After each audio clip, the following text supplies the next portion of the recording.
Hello, everyone. Thank you for joining. And on behalf of NBCC, welcome to this very interesting panel discussion about negotiation across culture. And even between Norway and Britain, there are differences. So thanks to Mar at Haynes Boone being proactive and organizing this webinar with a star panel. And it is really a star panel. So special welcome to Jan Egil Braendeland, EVP at Global Sales at the global giant KBR, Andrew Smith, SVP as the renewable Norwegian energy giant Statkraft, Mark Johnson, partner at Haynes Boone, Kim Page, entrepreneur and communication trainer, and our moderator, Maren Strandevold from Haynes Boone as well. Maren, please, the floor is yours. Thank you very much, Kira, and welcome everyone. We've got a pretty good turnout today. Just to start us off, I'd be interested to know where everyone's dialing in from today. So if you want to use the chat function to share with us where you are dialing in from and perhaps something about what your interest is in this topic, that would be really great. And while you are doing that, I will just run through a little bit of housekeeping. So today we're going to start with a panel discussion. Andrew, Kim, Jan Egil and Mark will share some experiences and thoughts. Whilst they are doing that, I'd be really grateful if you could all keep your cameras off and stay on mute, as I see you're already there. Once the panel has shared some of their experiences, we will have a question for the audience, which we will give you some time to discuss. We will use the breakout function in Zoom for you to sort of get together in slightly smaller groups and have a chat about that question. And then we're going to come back into this main room to talk about some of the takeaways from those discussions. And finally, what we will do is we're going to wrap up with a Q&A session where you can ask questions of the panel or perhaps share some of your own experiences in this space.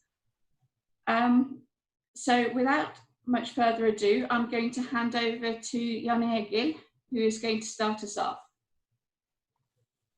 Thanks, Maren and Shira, for the introduction. And I'm pleased to be invited by NBPC to share my experience and also some of the differences, nuances, and styles I have observed over the years, working with both British and Norwegian clients, and also being a Norwegian who's lived in the UK since 1998. My perspective will very much be from the oil and gas industry, and there may be difference between industries and sectors as well, okay, in terms of style and interactions. First, I will start with the conversation style and language. And the Norwegian language and style is very direct, okay? And they don't like vague statements, very much focused on facts and objectives. And I think maybe in the UK, a direct style like that sometimes might come across as rude. And for me personally, when I first started living in the UK and was going out with my wife, and we were communicating in English, she used to say to me, okay, why do I talk to her that way? Okay, because it was very direct and she was thinking I was being rude, but that wasn't the case. I think on the other side, the British style of communication and also the English language is very different. There's a lot of hinting going on rather than being explicit.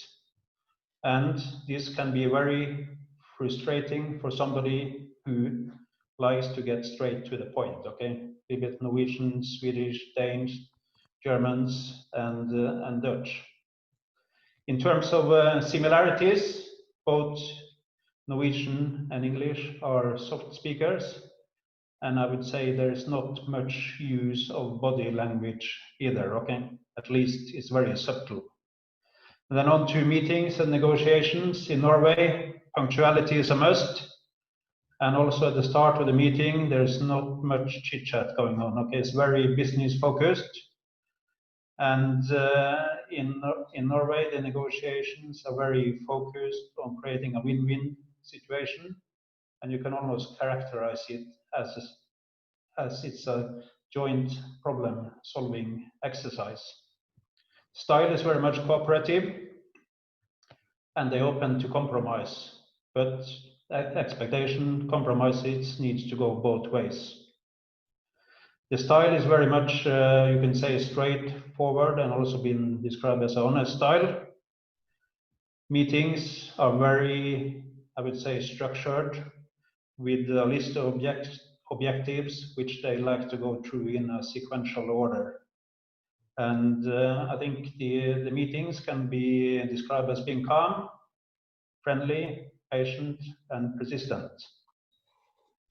As an example, in 2015, I was on holiday in Spain, and the EVP of Equinor called me on for projects, called me on a Tuesday morning and requested that I would be in her office the following evening at 2100 hours. I thought that was a little bit of an odd request, an odd time to meet, but it was at the end of a long negotiation of a large contract of about $800 million.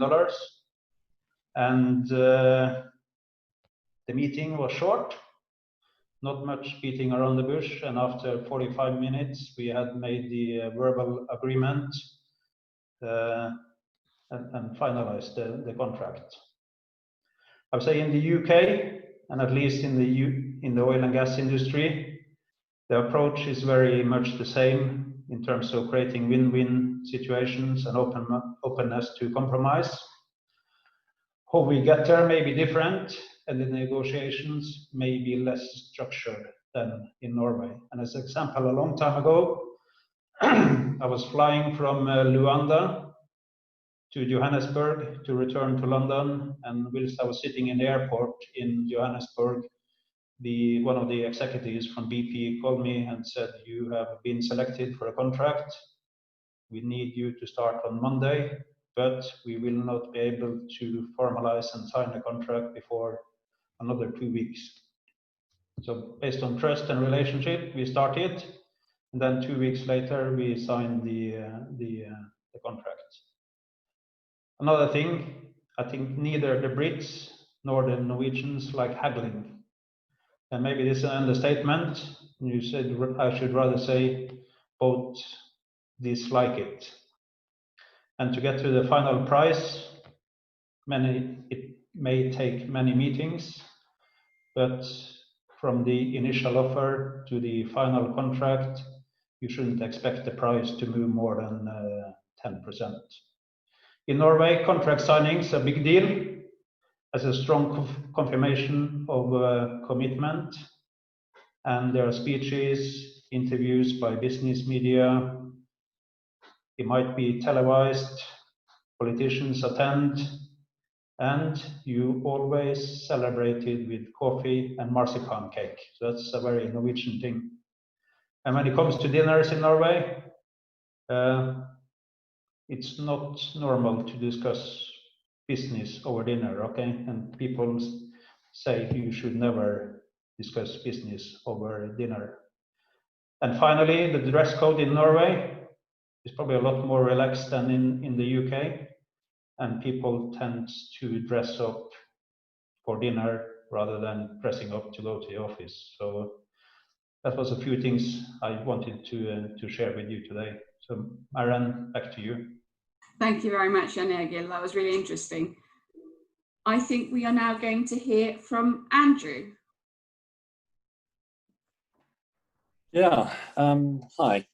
Thanks for inviting me, Kira and Maren, because it's a topic that I think is very close to my heart, negotiating across cultures. I'm a bit of a cultural confusion myself, despite my rather English name. I was born and brought up across cultures and have lived and worked across cultures all my career. I think of myself as multicultural rather than straightforward British. And I speak 6 languages fluently and know 5 cultures from within. So you may be surprised to hear the contrast with what Jan Egil was saying, because I'm always surprised at how similar we are, not just the British and the Norwegians, but all human beings, really. And I noticed that particularly in negotiations. We love stereotypes such as the sort of hot-headed Italians and the introverted Finns. But you will find Norwegians who are not earnest and silent and don't have home-knitted sweaters, just like you'll find Brits who are not like awkward and like Hugh Grant, for example, in Four Weddings and a Funeral. I think in negotiations across cultural borders, you'll find the same variety in counterparts as you do within borders. There are cultural differences, of course, but these are often driven by factors such as individual personalities. You meet shy Americans just as you do defensive Danes or blunt Brits, and even subtle Dutchmen. But they can also be driven by company culture, and I think company culture is perhaps one of the more important elements. I've found, for example, that owner-owned companies or family-owned companies are very different in their cultural codes, in their in what really drives them. They will be much more determined to get the last £1,000 out of a deal, because that represents, I don't know, a new boat for their cabin, or perhaps a deposit on their children's first home. Whereas corporate employees like myself will be much more concerned at making sure that they don't make any big errors. And we'll spend much more time negotiating things like the reps and warranties and indemnifications for unlikely, bizarre scenarios like global pandemics, which suddenly do turn out to be true. Public entities will perhaps be more interested in making sure that the process is correct, and will make you jump through endless hoops of pre-qualification and long listing and short listing. And cultural differences can also be driven by different professions. I think everyone's experienced the difference between negotiating with a lawyer and negotiating with an engineer. The lawyers will be much more focused perhaps on limiting exposure to liability, whereas engineers will be looking to bolster their various KPIs, be it availability or capacity factors in the energy business, or on-time delivery, or whatever it may be. And finance people will be more focused on IRR, or total cost of ownership, whereas it's only really mergers and acquisitions where we have the full picture and a rational view on things, of course. But all this to say that I think you'll find that bankers from London and bankers from Oslo, or private equity from London and private equity from Oslo, will have more in common with each other than they would with, say, sheep farmers in Yorkshire, or performance artists in Brighton. And borders are not necessarily defining for the culture or the context of negotiations. That's not to say that there aren't differences between the UK and Norway. Of course there are.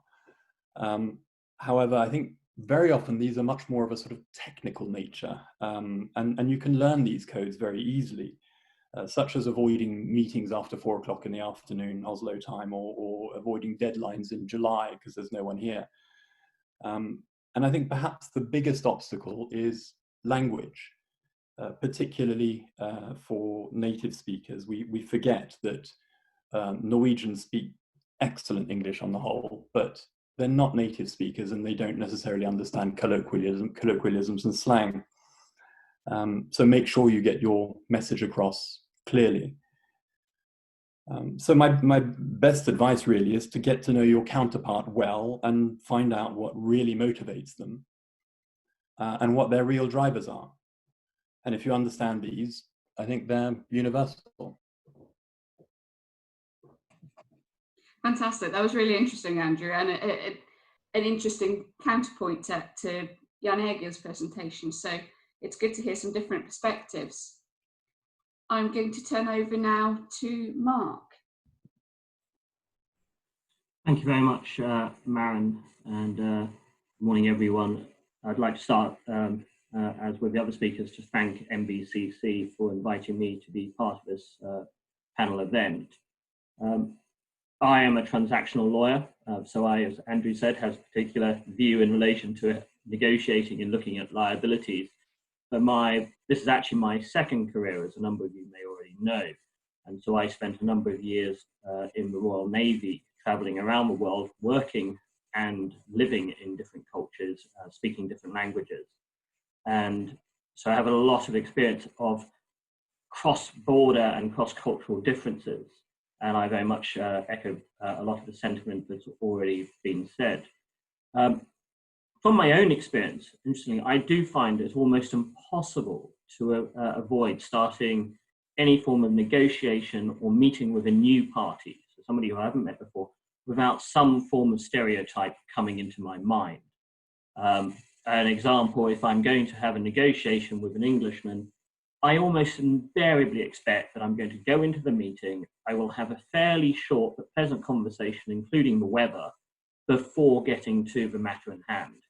In other places, I expect to have protracted conversation about people's families and what their weekend was like before we get even near sitting down at the table. Now, those stereotypes, from my personal experience, aren't actually necessarily a bad thing to go into a meeting with, as long as they're stereotypes you've thought about before you go in. So if they're things that are coming to your mind beforehand, then it means that you're going into the meeting aware and conscious that different people react and respond in different ways. It doesn't mean that you have to go in and ignore how they're acting in relation to saying, well, they must act like this because it's a stereotype. But it does mean that you are not going in expecting them to think and act in the same way as you do. And that's certainly, as a lawyer, important in relation to trying to understand why is it do some parties not seem to get your point or not seem to understand why your point matters. So the other element that I found stereotypes quite useful is actually in relation to certain negotiations. As an example, probably easier, I had a very protracted $500 million transaction in Asia for a client that included both Norwegian and English representatives in the meeting. And obviously with protracted negotiations, you can get some sticking points and you get some headaches coming up during those negotiations. But actually utilizing and using the Norwegian representative to give very clear, very succinct, short explanations of what their positions were was actually incredibly useful, because it doesn't cause offense in a way that other cultures may perceive it, because the other side, in this case being a Far Eastern nation, were almost expecting that character from that representative, and therefore it was part and parcel of what they expect, not seeing it as out of context or the negotiations going somewhere they didn't see. And actually it was a good way of communicating particular ideas, whereas other times a softer and maybe more, I'm afraid to use diplomatic, but a sort of more reserved approach could be beneficial, and other people could speak. But I agree totally with what Andrew is saying, is that doing business is all about relationships, and we build relationships and individuals and trust with individuals, not with stereotypes of a nation. And so I'd like to sort of echo very much one point that Andrew touched on, which is, from my experience working extensively with Scandinavian countries, also with Germans and with Dutch, where you have countries where a phenomenal number of the population have extraordinarily good English as a second language. And as a native English speaker, it is incredibly easy to forget that it is their second language. And where that comes to me as being particularly pertinent is, as a lawyer, I am focused on certain elements, but I quite often deal in the offshore sector. So I have had negotiations where my client has actually been a technical expert, a Norwegian who's a technical drilling expert. His English in relation to drilling matters far surpassed mine. It was amazing. And he was educating me about what the terms meant. And of course, I have to be very conscious. That doesn't mean he understands all the nuance, and I shouldn't assume he's getting everything that I am saying back in my native language. And the reason that's, I think, so important is because if we assume a level of knowledge and a level of competence in language, the danger is we develop misunderstanding. And if you have misunderstanding in negotiations, that all too often can head, I think, into a loss of trust. And in negotiations, as Andrew and Jan both mentioned, it's the development of trust in negotiations that goes so far. I think that's probably the key point I'd like to make at this point. Thanks, Mark. Then, very helpfully, my dog is chiming in here, but he also thought that was very interesting, and I will hand over to Kim. Thank you very much, Maren, and thank you for this exquisite setup of speakers. I'm sitting here personally and being very educated, and I chime in and resonate in different ways with all of you. So it's a fantastic rollout of interesting points of views. And when I engage with other professionals, it's usually my role to help them increase their influence and help them build those relationships and help them come across so that their negotiation or whatever interaction they have is working. And like some of you, I have a very varied background. So I'm living now in London, England, for the first time, and this is my 10th country to work in. And just like Andrew also, I speak actually 6 languages. We have that in common. So I've my whole life been adjusting to these different cultural codes and how do I get in there and how do I make sure that this is working. And my little spice for today's panel is to look at the nonverbal aspect of what is going on. And when we look at the nonverbal aspect, it's like we have a little model that I use. And on one hand, we have here, and that is the universal aspect. I'm sure some of you have heard of Dr. Paul Ekman, who teaches facial recognition and body language in Berkeley. Him and his team, they ventured out in the 60s with the big question, is nonverbal communication universal, or is it impacted by where we grow up and by what we're exposed to? And they were able to conclude that actually we have some universal codes that are the same. So for example, if I'm running a race and I win, I will go, yay! Lifting the arms in a sign of victory is the same all around the world. If I'm blind, deaf, doesn't matter where I'm born. And then we have these other layers that are added on. And just like has been mentioned by Andrew, so we have different personalities. Some of us are introverts and very sort of soft here, not a lot is exposed. And some of us are very expressive, a lot of different gestures. So that is one aspect. And then we have the contextual aspect. So we speak different to different people in different situations. And on that, of course, we speak different to strangers, to children, to our family, in front of the screen and all of that. And then we have the cultural codes. And Jan Egil, I thought it was wonderful how he just kind of put up the difference between Norway and England. And I'm just like Maren, I'm a hybrid. So I have a Norwegian mother and an English father, and I have those two dichotomies inside of me. So I found it was just very beautiful how you handed it off. And that's also, I'm echoing on that. That was the advice I received when I came to England, that be mindful that they will not really tell you what they mean. They will tell you something that's related and package it in a little bit. And then, as I'm now helping my clients today, I've added a 4th layer on the nonverbal communication, and that is the virtual aspect, because a lot is happening to us right now because everything is happening through the screen. And so I would like to just give you a couple of takeaways to be mindful of, because right now, ladies and gentlemen, you'll be negotiating usually in front of your computers. And one of the conversations I had in one of my Zoominars a while back, one of the ladies said, you know, perfection is just so 2019. And I think that's the first thing to remember right now when we're sitting here, because we have tech issues, we have surprises. Right now you can probably hear my kitty meowing, we had a dog. This is part of what's happening. So it's okay, we have a much more forgiving attitude right now to try out things. And another thing to be really mindful of is that this layer between professional and personal is getting thinner and thinner, because we can see each other. We are here with our screens. We can see your backgrounds. You know, we are all in this work from home, trying to figure out how to live in this new normal together.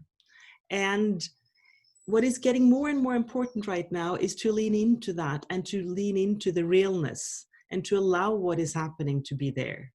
And I can see from the different Zoominars and webinars that I'm hosting and attending that the ones that are successful are the ones where we are able to bring more of ourselves and to be really who we are.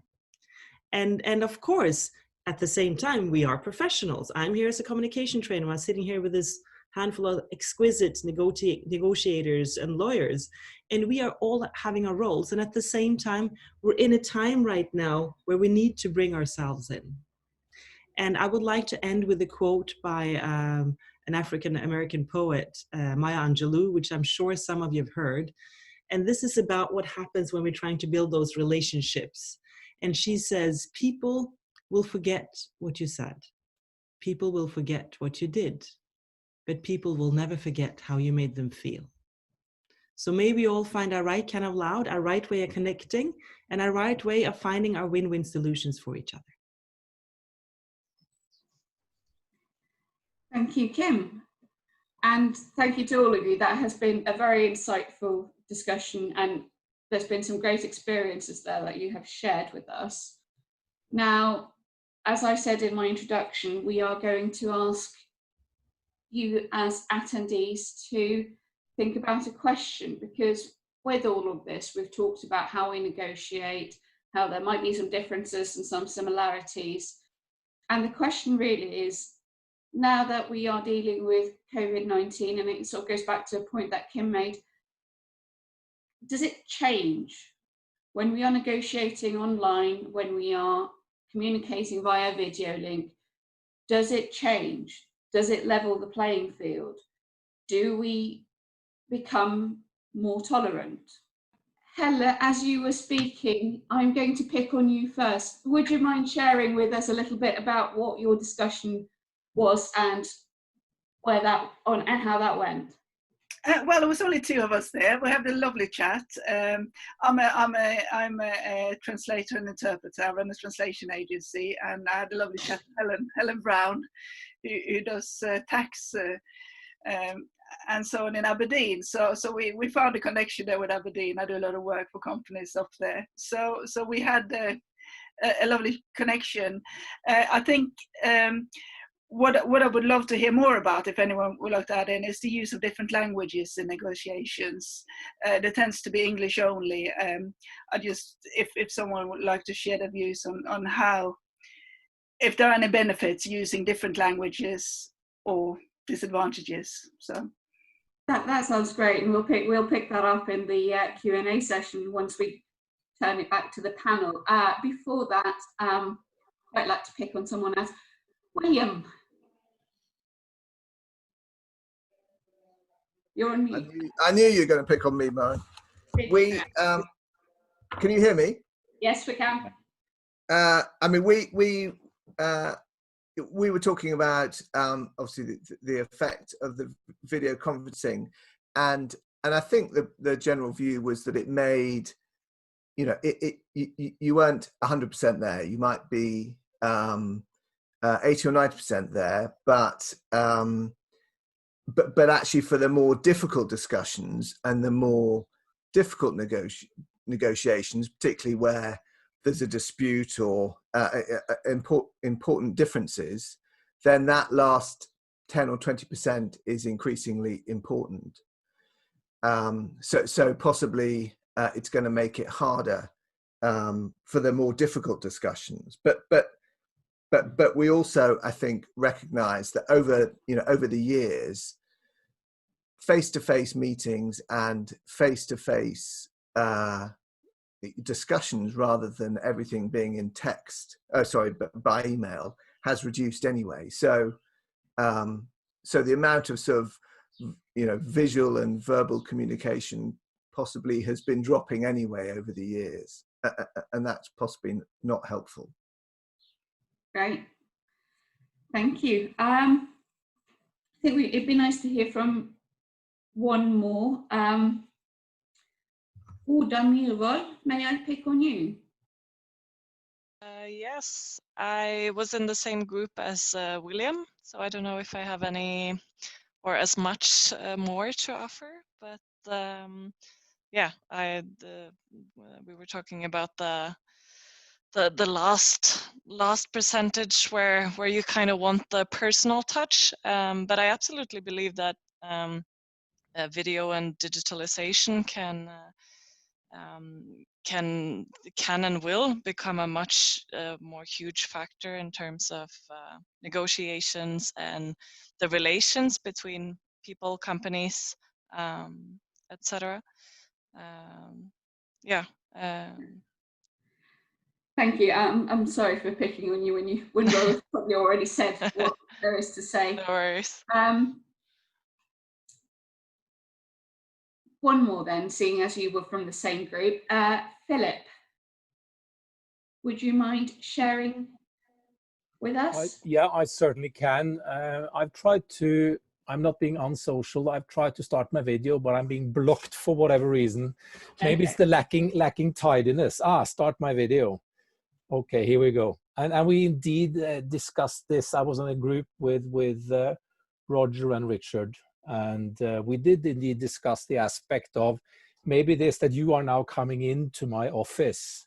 And luckily you can't see what is surrounding me, but it gives a little taste of whom I am and how we go about things.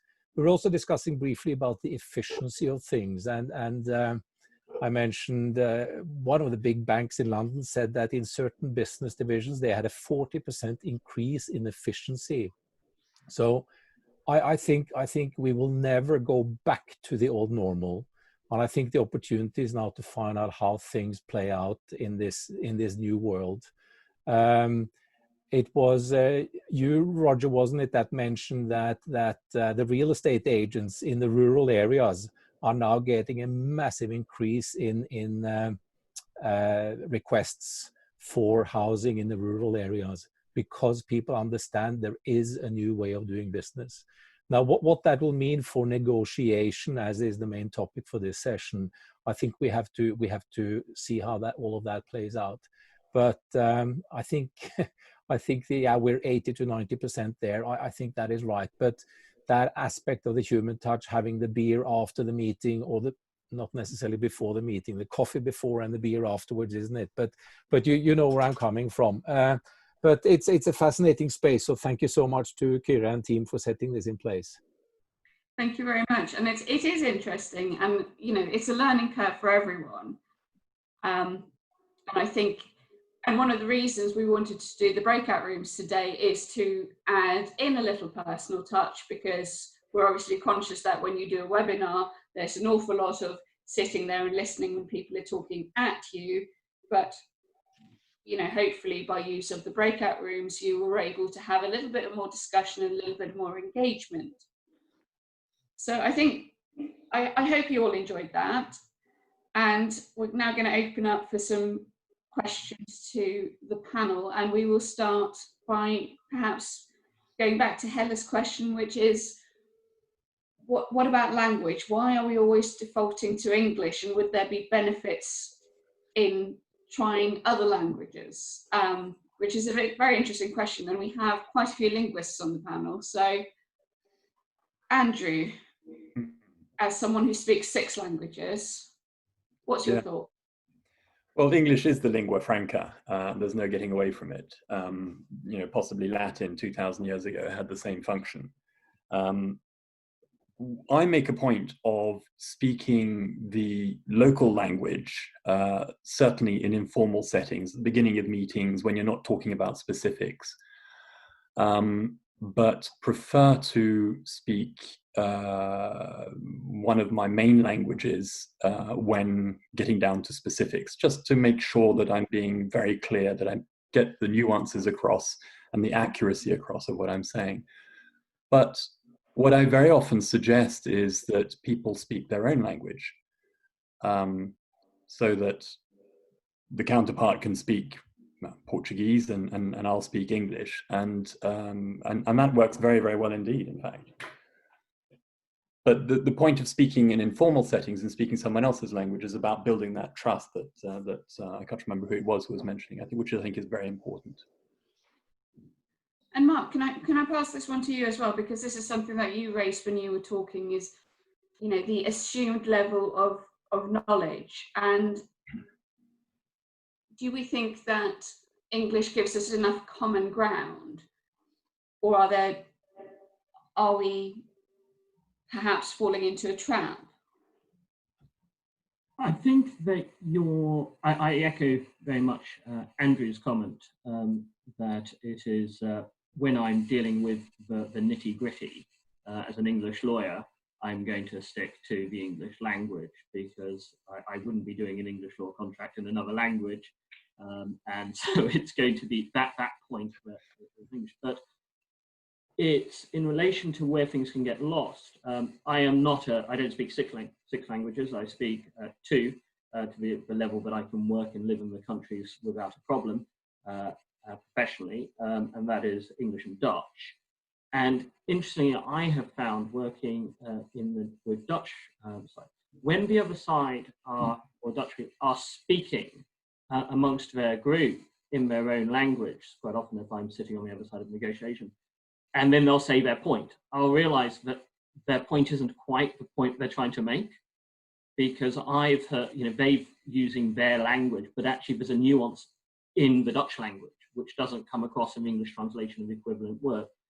And so there are definitely limitations of it. I think the other element is I do see that, and it's why, despite the decline over the years of face-to-face negotiations in some ways has happened, we've reverted to emails. It's why face-to-face negotiations, whether on the computer screen or otherwise, are so useful, is that so often it's only the lawyers who have English as their first language in negotiations. So I'm currently dealing with something with a European non-English speaking country and a Russian. And that's not, they're both working and communicating and negotiating. But that commercial conversation is happening in English as well. And I think that they benefit from speaking English because they both have patience for each other in expressing themselves in that language rather than using translation to listen to their own language. But it works in relation to them being able to see each other, because they can see that they're trying to find the language and trying to find understanding, which is so important in that how you work between the visual and the oral experience of negotiation. A little bit circular in my answer there, I'm sorry. Okay, thank you. No, that's interesting. Are there any,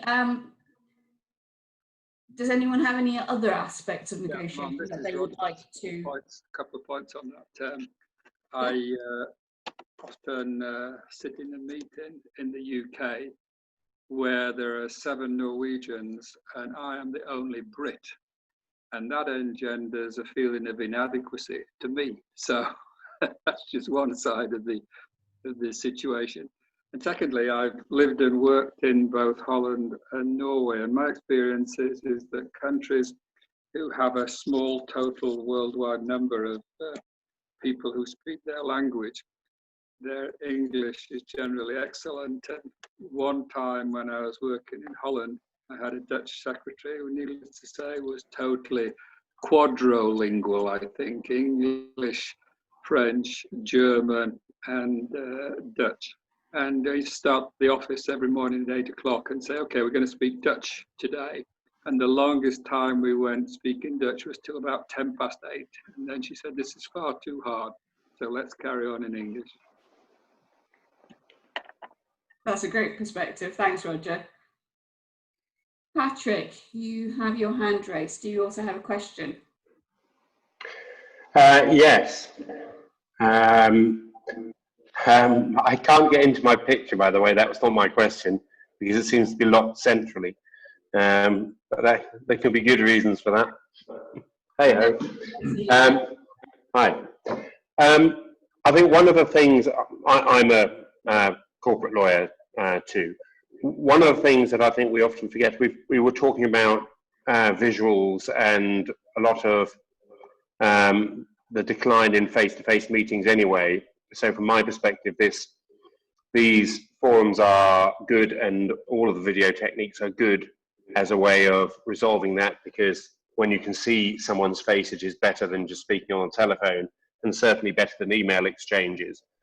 Because as William talked about in our group, sometimes email exchanges appear a bit terse, and people can get the wrong end of the stick, whereas when you can see people's faces, you can normally determine whether they mean something or simply have misunderstood it, or you are misunderstanding them because the language doesn't quite match up. But the other thing is, I think, whilst we're talking about Nordics, Dutch, and those who have very good English language skills, if we're talking about English as a dominant business language, one of the problems I think we sometimes forget is that whilst the spoken language skills are often extremely high, they're not always matched by the written language skills, which can sometimes create some oddities. And I think that's in part because people are never quite as good at writing in their non-mother tongue than in their mother tongue. Obviously, there are exceptions to that rule. But I think certainly the lawyers who do cross-border work will be familiar with reading documents by non-mother tongue speakers where they go awry.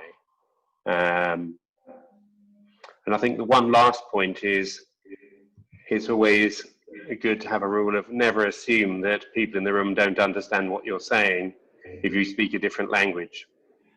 I've come across that several times where, less so in the Nordic countries, oddly enough, but in Germany and other European countries, where between the group of negotiators, they switch to their own language, just assuming that people on the other side can't understand them. And if you're dealing with the English, whilst we don't have a reputation for our brilliant language skills, foreign language skills, if we're going to understand anything, it's more likely to be French or German. So it's a bad bet in those cases. But I don't think it's a bad assumption anyway. If you need to speak in your group, leave the room is probably the best idea. Right, I think it's a dangerous strategy. Yes, Kim. Yes, I'm not muted. You can hear me, yes? Yes. Yes? Yeah, I just want to thank you so much, Patrick. I just want to piggyback on this thing about the impact of the difference between spoken voice and video and emails.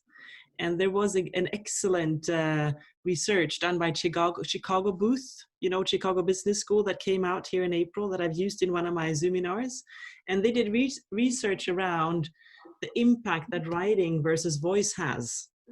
And, like they did tests when, you want to show off how intelligent you are, you want to reach an understanding, etc. And of course, me as a voice coach and nonverbal communication person, I found it very interesting. And what they were saying was that the difference between an email and the voice is very big. And it's actually when we hear somebody's voice that we get a sense of that person's persona. And we also have a tendency to feel that people are more intelligent when we have their voice. I'm happy to share this link with Maren, and I'm sure there's going to be a follow-up email, so I can share this link. It's just a few videos and a very nice article, so you can see it. But in short, what it says is, when you are dealing with something that's important, it's so much better to reach out and to talk to the person. And so just the phone call itself, like from the text to the voice, is huge. And then of course, then you have the video on top. And I am very aware of this. And I find myself that from default, very often I just start typing a reply, and then I'm like, wait a second, I should just pick up the phone. It becomes our default. And especially like we've built on before, when it comes to negotiations, it's so much about relationships. And I had a negotiation myself a couple of weeks ago around some sessions, and there was some pushback around something. And I became all like, what is this? And then I suggested a phone call. And then when we talked it through, it was very easy to find a win-win. So this is just a reminder to everybody that be mindful not to get caught in that default automatic email thing, that the phone is so much better. And I'll share the link with you if you're interested to see this research. It's very neatly done. It's fresh. So thank you. Excellent, thanks, Kim. And yes, we will be doing the follow-up. Will, I understand you have a question for us as well. It's just a quick, well, it was an observation really followed by a question, which is that I have done a fair number of arbitrations with Norwegian witnesses. This is really going back to what Jan was saying at the beginning. And I find when they, when they get into the witness box and they're being cross-examined, I sort of feel as a general rule at the end of it, they haven't said what the sort of the English arbitration procedure sort of expects them to say, because their answers were very short, often with a, if you're being cross-examined, the answer might be yes, it might be no, but it equally and importantly may be yes, but, or no, but. And I found that Norwegian witnesses tended to just answer with a yes or no and not go on to the but. And in a cross-examination, that can be quite important. And I was assumed that was a cultural thing, but I'd be interested to hear any views on that. I would like to comment on that if I can. I find that when speaking a language that I'm not that comfortable in, I lose my personality because you tend to reduce your communication to the absolutely essential, because you're not that confident about whether or not you're using the subjunctive absolutely correctly in this sentence or whatever. So you'll skip that. You'll end up shortening your sentences, boiling it down to the absolutely essential, which very often is just yes or no, and all the nuance is left out. So I think language is the major barrier on that. Yeah, also I think if they're more comfortable speaking in English, okay, they would, come up with longer answers than just yes and no. In the arbitration, do you find that you have to kind of drag the answers out of them then? Is that the experience or? Well, no, because you can't do that, because once they're, once they're in the box, then they're in the hands of the lawyer cross-examining them, and they're so they're out of your hands. But it just seemed, that the answers were, I felt they were not as full as I was pretty sure that they would, give us an answer if we were having a discussion, outside the arbitration room. But it's a very, it's a very awkward and difficult situation for a witness.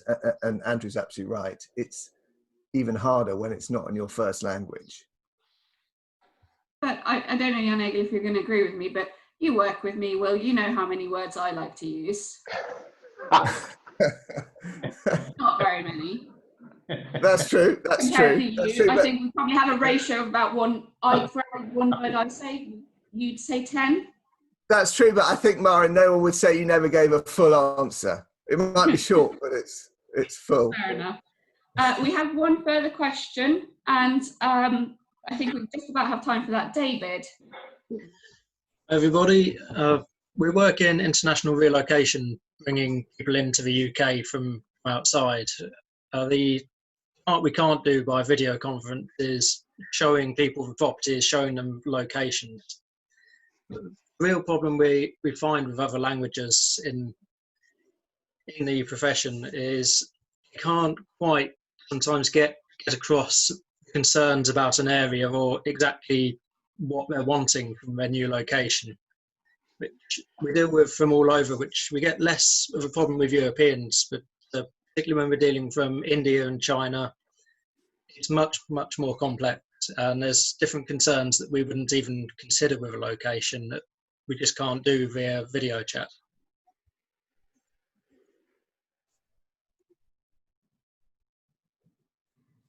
Kim, I don't know if anyone has any tips for, because we're having to do a lot of it more and more over the internet because we can't physically meet with people as much. Getting a lot of visa holdups as well, which is very, very tricky. But how would you go about that more to cross better? Because I'm not fluent in any other languages. I speak to some degree. It can be quite difficult. Kim. I've been reflecting a lot about this because I moved last year, and as we had the COVID rollout, I was very grateful that I moved before COVID because I was thinking of how complex and difficult, if possible at all, any international relocation is right now. And I moved here from Dubai, so it was a transcontinental move, so those are always trickier. I'm just thinking, if you have a client who's interested in moving, I would recommend you to reach out to some people who have done the move, so that to create a connection with somebody who's done the move from that location themselves, and create small mini interviews, informal interviews. If you know in your network somebody else who's moved here from China or Dubai or whatever location it is. And then one of my clients, she's a real estate client, and I'm helping her to get confident on video. And I can see right now she's unleashing herself, and she's going on walks around her properties with her voice and telling her audience what's charming about that area and what's working. And it's actually very charming. So I'm thinking two things. I'm thinking create relationships with somebody from that culture who've done the move, and then do video walk and talks from the locations, and then maybe think about from them. I think it's three things. And then the third thing I would think of is, what is special around coming here during COVID? And I don't have an answer for how to address that, but I would just, as a potential client, I would have that on my mind. So, and then as a recent citizen in this country, do mention utilities. That's interesting. I've never come across such horrendous processes to get utilities before. I was in meltdown for 2 months because of utilities, and I sometimes still am. So that's I hope that's useful somehow to It's you. an interesting take. Yeah, the video walkthroughs, that's very much becoming the norm. It's unfortunately, for building the relationship, so often we have only a couple of days before we have to meet that person, have everything ready. So it's the speed is more of a difficulty. I understand. Yeah. Well, then maybe at least connect them with somebody they can talk to when they land. Yeah. Yeah, that would be interesting. Also, what we tend to do is kind of have a relocation pamphlet, okay, which talks about all the different things you can expect in whatever country we send people to as well. And maybe if people coming from India and China, if you need to have it translated into their language as well. So I think maybe using translators, interpreters as well would be helpful. Yeah, translation would be definitely helpful. Thank you, everyone. I'm just noticing the time. We have been having so much fun that we are getting to the stage where we are running over. And I see that we are starting to lose a few people. So I think this is a good time to wrap up. I would like to thank you all very much for coming. I think it's been an extremely interesting panel. I've loved hearing all the different experiences that people have. I think we've had some great engagement from the audience, which is also always nice because you then get even more perspectives. We will do a follow-up email to you all, and Kim will share her link, and we will share just some quick summaries and some thoughts after the panel. And I wish you all a fantastic day. Thank you very much. Thank you. And thank you all again from Chamber of Commerce. We have more interesting webinars with more star, with more. I want the final word, Patrick. I see you live.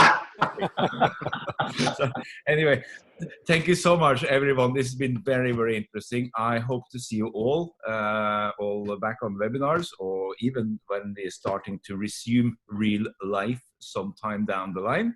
So I have to see you then. Thanks everyone all to the panel too. Have a lovely day. Thank you. Thanks. Thank you. Bye. Thanks. Bye.